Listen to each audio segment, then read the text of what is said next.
E tendo eles orado, moveu-se o lugar em que estavam reunidos, e todos foram cheios do Espírito Santo e anunciavam com ousadia a palavra de Deus. E era um coração e a alma da multidão dos que criam. E ninguém dizia que coisa alguma do que possuía era sua própria, mas todas as coisas que eram comuns. E os apóstolos davam com grande poder testemunho da ressurreição do Senhor Jesus, e em todos eles havia abundante graça. Amém. Vamos orar assim como estamos. Querido Deus, Pai, em nome de Jesus, rogamos a Tua inspiração, a Tua direção para abrirmos a Tua palavra, para expressarmos aquilo que esteja, Senhor, em perfeita harmonia com o Teu coração, com a Tua vontade para a Tua igreja, para a vida de cada um. Abençoa-nos, nós te pedimos em nome de Jesus, dependendo do Espírito Senhor que nos ensina. Amém e amém. Glória a Deus. Nosso tema é muito bonito, né? Vamos ver também? Você precisa do Espírito Santo. Agora vamos colocar isso na primeira pessoa para a gente trazer para nós. Eu preciso do Espírito Santo. Não, vamos falar de novo, mas agora com o Espírito mesmo, né? Com a verdadeiro sentido da frase. É isso mesmo que você realmente quer para a sua vida? É isso mesmo que você anela no seu coração? Então vamos dizer de novo: eu preciso do Espírito Santo. Glória a Deus. Nós temos encaminhado muitas pessoas a Cristo, mas temos falhado em encaminhar as pessoas ao Espírito Santo. Por isso há muita fraqueza espiritual na igreja. O Senhor Jesus, Ele sabia que era necessário mais do que doutrina. Era necessário doutrina, mas era necessário mais do que doutrina para impulsionar o Evangelho. Jesus deu a doutrina, ensinou, fez os milagres, mas quando Ele termina o ministério, é como se fosse um seminário profundo, né? Que Ele deu para os seus apóstolos, de instruções, de conhecimento, de revelação. Mas Ele diz assim: fiquem na cidade, até que do alto sejais revestidos de poder. Então o Senhor Jesus sabia que, além da doutrina, era necessário algo mais. Esse algo mais, se nós perdermos ele, a gente perde tudo praticamente. Porque sem esse algo mais, nem a doutrina a gente não consegue colocar em prática, colocar na vida. Porque tudo que Jesus ensinou, a Bíblia diz lá em Atos capítulo 1, versos 1 e 2, que Ele deu mandamentos pelo Espírito Santo aos apóstolos que Ele escolheu. E Paulo disse que nossas palavras, ou as palavras, aliás, de Cristo, são muito mais do que sentenças. Ele disse que é Espírito e vida. Então nós vamos aprender um pouquinho sobre isso, relembrar algumas frases importantes, algumas colocações importantes da doutrina do Espírito Santo, né? Mas mais uma coisa, aqui eu coloquei: muitas vezes consideramos o Espírito Santo apenas como um acessório da vida cristã, quando na verdade ele é o próprio motor da vida cristã. Você entende o que é um acessório e o que é um motor num veículo? O que é um acessório? Um bonito retrovisor, né? um insufilme nos vidros para ficar mais confortável lá dentro. Isso são acessórios. Um acabamento, um trabalho da pintura para protegê-la, né? Uma câmera de ré, tudo é acessório. Sem essas coisas o carro anda. Agora ele não anda sem o motor, porque o motor não é acessório. E no cristianismo, o Espírito Santo não é algo assim, eu acho que eu vou precisar, acho que eu vou querer o Espírito Santo, não, eu acho que eu não vou importar com isso não, né? Suponhamos que tem aqui um propósito de buscar o batismo com o Espírito Santo, e alguém diga assim, eu não estou muito interessado nisso não, eu já sou crente, vou ficar em casa. Não é um acessório, não é uma coisa que você fala assim, eu vou ver se eu vou participar ou não. É questão de vital, é necessário. O Senhor Jesus disse, não saiam da cidade até que recebam o Espírito Santo. Nós não vamos entrar nos detalhes aqui da questão de que todo crente tem o Espírito Santo. Isso é a realidade, senão ele não era crente. Eu estou falando de um companheirismo, eu estou falando de uma vida de dependência, de comunhão com o Espírito Santo. Porque o Espírito Santo não pode ser apenas um morador solitário dentro da nossa vida. Ele vem morar para compartilhar conosco, ele vem morar para conversar conosco, para nos instruir, para nos capacitar. Então nós temos que vê-lo dessa forma, é dessa forma. Vamos seguir por frente? Quando o Senhor Jesus então falou da importância do Espírito Santo, ele disse, todavia digo-vos a verdade, com que vos convém que eu vá, porque se eu não for, o Consolador não virá a vós, mas se eu for, enviar-vos-ei. Ele está dizendo duas coisas aqui. Primeiro, eu tenho que ir, porque ele tem que vir. Então é mais ou menos isso que Jesus quer dizer. O Espírito Santo não era alguém assim que podia vir ou não precisava vir. Podia, mas não precisava vir. Não, Jesus está dizendo, ele tem que vir. E se ele tem que vir, é porque o que ele tem que fazer é fundamental na nossa vida e é indispensável. E nós temos que dar atenção a isso para seguir exatamente então esse plano, esse projeto de Deus: salvação, enchimento do Espírito, vida no Espírito, ser guiado pelo Espírito, enfim, aquilo que é o Espírito Santo que vai consolidar em nossa vida sobre a base, sobre o fundamento que Jesus edificou, que Jesus construiu. Então, glórias a Deus por isso. Aqui agora nós temos um texto extraordinário da Bíblia.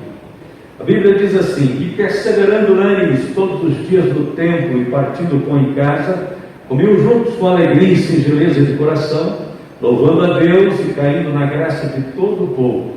E todos os dias acrescentava o Senhor à igreja aqueles que se haviam de salvar. Atos 2, 56, 57. A partir do momento em que o Pentecoste acontece, essa igreja é tomada de um entusiasmo sobrenatural. Ela teria acabado lá no primeiro século se não fosse alguma coisa, algo muito maior do que a boa vontade humana. Muito maior, tinha que ser o Espírito Santo. E o Espírito Santo então produz nessa igreja uma palavrinha que a gente usa muito, eu vou explicá-la agora mesmo, que é entusiasmo, ou seja, ânimo, alegria, disposição de superar todos os problemas, avançar contra a oposição, mas continuar proclamando Cristo vivo, ressuscitado, porque a grande mensagem naqueles dias é que ele tinha ressuscitado. Então, os crentes daqueles dias, sob perseguição e censuras, não obstante tudo isso, queriam louvar e louvavam, queriam ouvir a palavra de Deus, e os apóstolos estavam lá para ensinar, ninguém arredava o pé, queriam pregar, saíam para pregar, saíam para anunciar Jesus nas casas, nas ruas, no templo. Outra coisa importante, eles queriam ajudar os necessitados. Nós já lemos no primeiro texto que não havia entre eles necessitado algum, porque todos queriam repartir com os que precisavam. Ou seja, o Evangelho atingia o homem integral, corpo, alma e espírito. Era um Evangelho pleno. que é o que tem que ser. E isto era efetivado na vida daqueles cristãos. Eles queriam reunir para adorar ao Senhor. Atualmente, nós temos que admitir, que muitos de nós achamos difícil, muito difícil, frequentar, por exemplo, a igreja, o templo, mais de 2 vezes por semana. No máximo 2 vezes são os que provavelmente frequentam mais. Tem alguns irmãos que frequentam 3 ou 4 vezes, mas a maioria, na maioria, é no máximo 2 vezes por semana, no máximo, Talvez não vocês que vêm sempre no meio de semana, não estou classificando vocês, mas eu digo a maioria. Senão estava muito mais gente aqui hoje. Mas a questão é essa: por que acham difícil? Por que não há uma empolgação suficiente, Exatamente, talvez por este fator. Eles estavam tomados por um entusiasmo que não permitia eles ficarem em casa. Eles queriam estar juntos, eles queriam compartilhar, eles queriam ouvir a palavra, eles queriam orar, eles queriam cantar. E a Bíblia diz que todos os dias, perseverando neles todos os dias, no templo. E você vai ver que os apóstolos estavam presentes em mais de uma reunião por dia. Pedro e João, capítulo 3 de Atos, subiam juntos ao templo à hora 9. Que hora que era? 3 horas da tarde. Já tinha tido culto de manhã e eles estavam à tarde de novo lá no templo. Que entusiasmo. Não, isso, a palavra entusiasmo é uma palavra composta. Ela no original grego é em mesmo e teos, em mais teos. Daí vem a palavra cheio de Deus, traduzido literalmente em teos é Deus dentro. Deus dentro.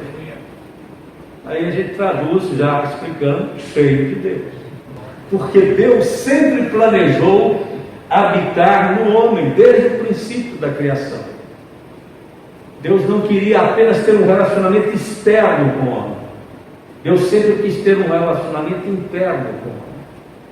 Isso só foi possível plenamente com o derramar do Espírito, com a vinda do Espírito Santo no Pentecostes. Por quê? Porque no Velho Testamento, Deus, devido à sua sublimidade, à sua elevação, acima da sua criação, então Ele era Deus sobre todos. Deus falava? Falava. Manifestou algumas vezes? Sim. Deus assumiu formas visíveis? Sim. Apareceu para Abraão, comeu com Abraão. Aquilo se chamava teofania. Na linguagem teológica, são manifestações visíveis de Deus, coisas sobrenaturais, esporádicas, únicas. Só aconteceu algumas poucas vezes. Mas de qualquer forma, Deus na sua sublimidade e na sua santidade também tinha um distanciamento das suas criaturas, desde que o pecado entrou na história. Mas quando vem Jesus, qual o nome que Isaías disse que ele teria? Isaías disse lá em capítulo 7,14: eis que a virgem dará à luz um filho, e chamá-lo pelo nome de Emanuel, que traduzido é Deus conosco. Ou seja, pela mediação do Filho, pela encarnação do Filho, Deus eterno, Deus trino, na pessoa do Filho, desce a este mundo e chega mais perto de nós. Deus estava sobre todos, agora Deus está conosco. Emanuel, Deus conosco. Jesus andou com os homens, comeu com eles, ensinou-os, curou-os e depois os salvou na cruz. Mas estava completa a dispensação do projeto de Deus de habitar no homem? Ainda não. Mas aí o Espírito Santo é derramado. Jesus disse assim: o Espírito Santo será Deus em vós. O Senhor disse isso em João 14, quando ele disse assim: O Espírito da verdade, que o mundo não pode receber, porque não o vê nem o conhece, mas vós o conheceis, pois estará convosco e em vós. Aí Deus cumpre literalmente o seu plano eterno de habitar no homem. E aí nós encontramos mais um texto. A palavra para aqui eu já tinha explicado para vocês, então vamos seguir para frente. Aí vem mais um texto, Efésios, esse aqui mesmo. Edificado sobre o fundamento dos apóstolos e dos profetas, de que Jesus Cristo é a principal pedra da esquina, no qual todo edifício bem ajustado cresce para templo santo no Senhor, no qual também vós juntamente sois edificados para a morada de Deus no Espírito. Então está aí o propósito da salvação, propósito imediato da salvação. Quando Deus nos salvou, Ele nos santificou pelo sangue de Jesus, lavou, preparou para que nós fôssemos um templo santo do Senhor, para a morada dele em Espírito. Então Deus espera que nós recepcionemos este ser glorioso que é o Espírito Santo, ser divino. Deus, o Espírito Santo. Ele espera que nós possamos dar as boas-vindas para Ele, e abrir o coração para Ele, e andar com Ele, e alegrar com Ele, festejar com Ele, aprender com Ele, conversar com Ele, ouvir a voz dEle, seguir a direção dEle. Interessante, né? Nós sempre falamos assim, que o sangue de Jesus abriu um caminho para nós irmos a Deus, mas o sangue também abriu um caminho para Deus vir até nós. Jesus assumiu essa mediação, pagou o preço, mas abriu um caminho. Se o véu se rasgou daqui para lá, o véu também abriu-se, rasgou. Pelo menos, teoricamente, nós acreditamos que o salvo tem um coração já rasgado, já circuncidado, como disse Paulo. Circuncidado é aberto para Deus. Paulo disse: esses nossos corações estão circuncidados, e esta é a verdadeira circuncisão que Deus espera daqueles que creem em Jesus. A circuncisão da carne foi interessante para o seu tempo, quando Deus instituiu como sinal entre ele e Abraão, mas a circuncisão agora do coração é a circuncisão que é válida para a igreja de Deus viu, para todos os salvos, para os crentes da nova aliança. Deus agora não vai olhar para a minha carne ou corpo para ver se tem um sinalzinho na minha pele de circuncisão. Eu vou olhar para o meu coração. E a maior prova de que meu coração já está circuncidado é que ele ficou aberto para a habitação de Deus, para o fluir do Espírito Santo. Glória seja dada ao Senhor. Vamos enumerar algumas coisas que não pode acontecer, nunca acontecerá sem o Espírito Santo. Primeiro, sem o Espírito Santo, o crente não consegue vencer os velhos hábitos pecaminosos. Irmãos, não caiam na bobagem de querer enfrentar o pecado com a sua força. Se você tentar enfrentar o pecado com a sua força, você vai ser vencido, você vai fracassar. O pecado te vence. O pecado é muito forte, é mais forte do que a boa vontade do homem. Paulo viveu isso num certo momento da vida dele. Ele disse: o bem que quero não faço, o mal que não quero acabo fazendo. Aí ele fala assim: ora, se o bem que eu quero eu não faço, o mal que eu não quero eu acabo fazendo, então não sou eu, mas é o poder do pecado que opera em mim, que me arrasta, que me empurra, que me vence. Paulo diz que miserável homem que sou, quem me livrará do corpo dessa morte? Os estudiosos de expressões, de linguística da época de Paulo, diz, quando Paulo fala assim: quem me livrará do corpo dessa morte? Diz: miserável que sou, quem me livrará do corpo dessa morte? Ele estava descrevendo uma punição que Roma, a lei romana, impingia sobre certos criminosos. Quando tinha dois criminosos numa cela, por exemplo, e um enfurecia contra o outro, já estava preso, já estava condenado, sentenciado, mas acabava ainda matando o outro lá dentro da cela. Aí o Império Romano, para punir o malfeitor que matou o outro, já estava preso. Ele não tirava o cadáver de lá não. Algemava ele com o cadáver, deixava lá algumas semanas. Então Paulo disse assim: quem me livrará deste corpo? Quem vai me ajudar a desligar dessa força? Aí vem Romanos capítulo 8, porque Paulo fala disso no capítulo 7 de Romanos. No capítulo 6 ele descreve a nossa identificação com Cristo. No capítulo 7 ele volta a frisar o poder do pecado. E no capítulo 8 ele entra na resposta de Deus e no livramento de Deus para o pecador. O que ele fala no capítulo de número 8? Primeiro, no verso ele fala que não há condenação mais para quem está em Cristo Jesus. É o poder da redenção, é a eficácia do sangue. Jesus perdoa e lava você de todos os seus pecados. Nenhuma condenação há para o cristão em Cristo Jesus. Você tem que seguir sua vida. O perdão apaga a sua transgressão, mas ainda não te dá o poder para viver à luz de uma nova vida. Aí, como que Deus resolve esse problema? Paulo diz o seguinte: porque a lei do Espírito, é aí que ele entra com o poder do Espírito Santo. A lei do Espírito de vida em Cristo Jesus me livrou da lei do pecado e da morte. Então existe uma lei, chama lei do pecado e da morte, mas existe uma outra lei que o Senhor manifestou através do seu Espírito, que é a lei do Espírito de vida em Cristo Jesus. Esse poder que vem junto com a salvação de Cristo, e ele vem pelo Espírito, é que te coloca acima da lei do pecado. Outra ilustração desse texto bíblico, bem simples, mas muito correta, é a seguinte: a lei do pecado é igual à força da gravidade, ou seja, ela está sempre nos puxando para baixo. Você pula, salta, mas volta. Por que você não sai voando quando você pula? Porque tem um ímã, tipo um ímã que atrai os corpos para o centro da Terra. Chama-se a lei da gravidade.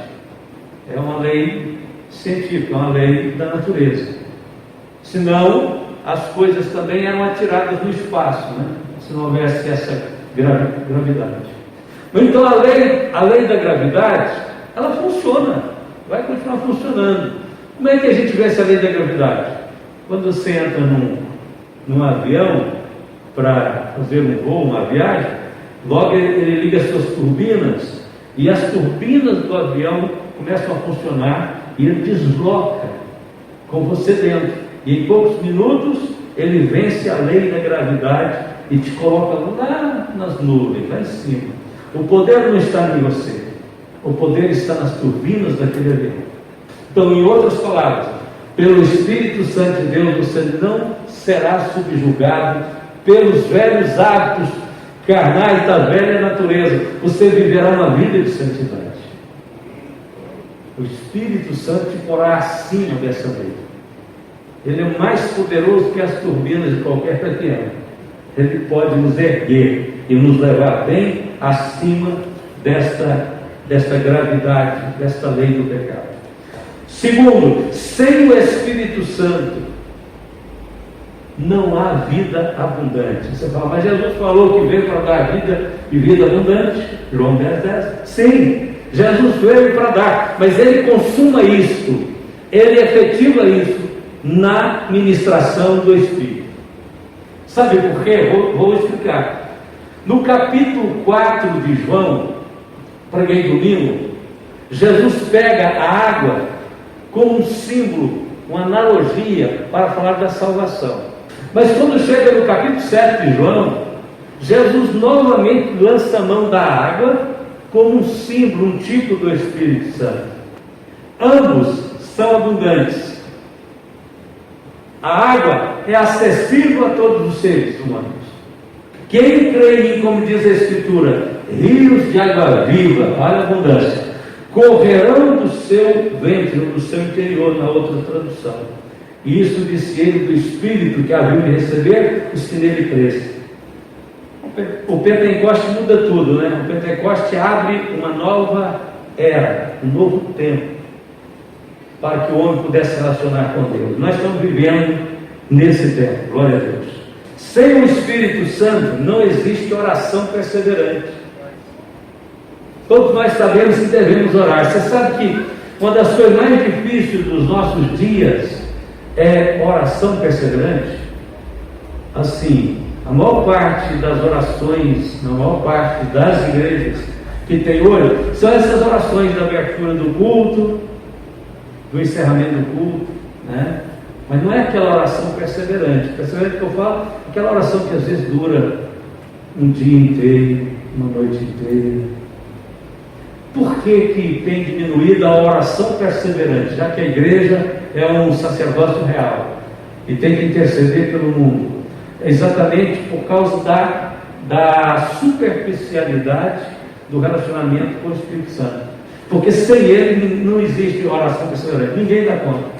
Ninguém consegue. Então Paulo escreve dizendo o seguinte: e da mesma maneira também o Espírito ajuda as nossas fraquezas, porque não sabemos o que havemos de pedir, ou seja, como orar, né? Como convém, mas o mesmo Espírito intercede por nós com gemidos inexprimíveis. Essa intercessão do Espírito com gemidos inexprimíveis, ela não acontece por fora de nós, ela acontece dentro de nós.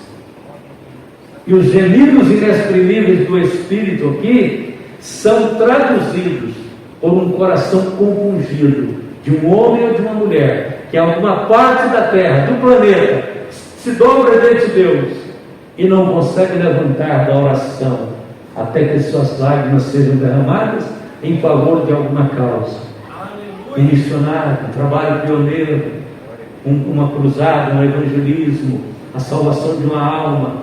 Então o Espírito de Deus, ele não opera isso aqui. Não é intercessão igual a de Cristo, igual Jesus está à direita de Deus, está intercedendo por nós. A intercessão do Espírito aqui é dentro de nós, é de dentro para fora. Faz através do seu coração e da sua boca. É o Espírito de Deus que move a gente para a oração perseverante. Sem ele não há oração perseverante. Outra coisa importante: sem o Espírito Santo não há poder espiritual. Jesus disse: eis que sobre vós envio a promessa de meu Pai, ficai porém na cidade de Jerusalém, até que do alto sejais revestidos de poder. Tanto a palavra poder aqui, como em Atos 1:8, onde ele diz recebereis poder, é a palavrinha grega dunamis, de onde vem a palavra dínamo e dinamite. O Espírito de Deus tem um poder de gerar energia, né? Quando uma dinamite é detonada, ela libera uma carga de energia tão violenta, tão forte, que ela esmiuça as coisas concretas que estão ao seu redor. O Espírito de Deus vem para a nossa vida para liberar uma unção, um poder tão grande para esmiuçar a dureza do coração, a resistência humana, para abrir o caminho para o Evangelho penetrar. Finalizando, cada crente tem o dever e a responsabilidade de buscar o Espírito Santo, a fim de que a presença de Deus... Agora isso aqui é sério, tem muita gente que reclama, né? Cadê Deus nessa igreja? Cadê a presença de Deus? Cada crente individualmente tem o dever e a responsabilidade de buscar o Espírito Santo para ele, a fim de que a presença de Deus se manifeste na igreja. Nós temos que trazer Deus conosco para a igreja, né?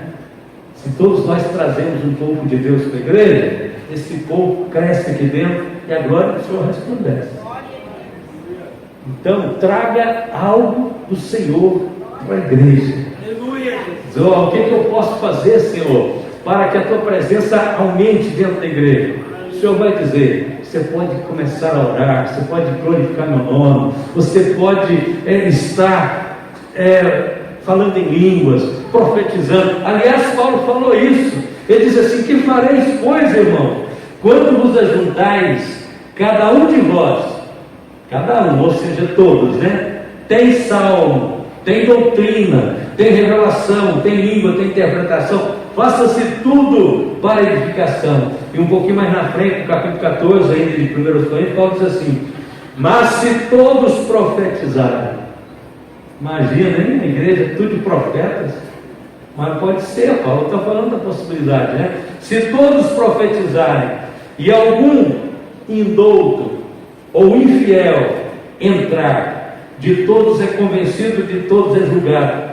Os segredos do seu coração ficarão manifestos, e assim, lançando-se sobre o seu rosto, adorará a Deus, publicando que Deus está verdadeiramente entre vós.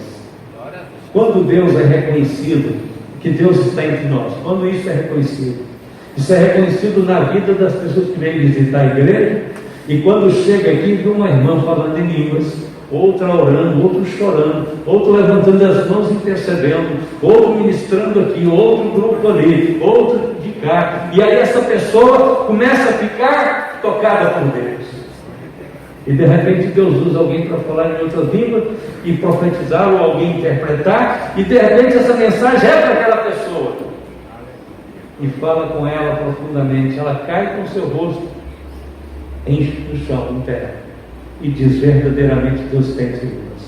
Como é que Deus entrou aqui? Ele entrou através da sua vida de comunhão com Ele. Ele entrou aqui através da sua dedicação, sua entrega. Você trouxe Ele, outro trouxe Ele, outro trouxe o Senhor, e de repente então o Senhor tem o domínio, e a glória do Senhor então faz resplandecer, e o ímpio reconhece: Deus está entre vocês. Aleluia, Jesus. Amém, irmãos? Vamos buscar essa presença, vamos nos encher do Espírito Santo cada dia mais. Vamos parar por aqui, ficando de pé nesse instante. Glória a Deus.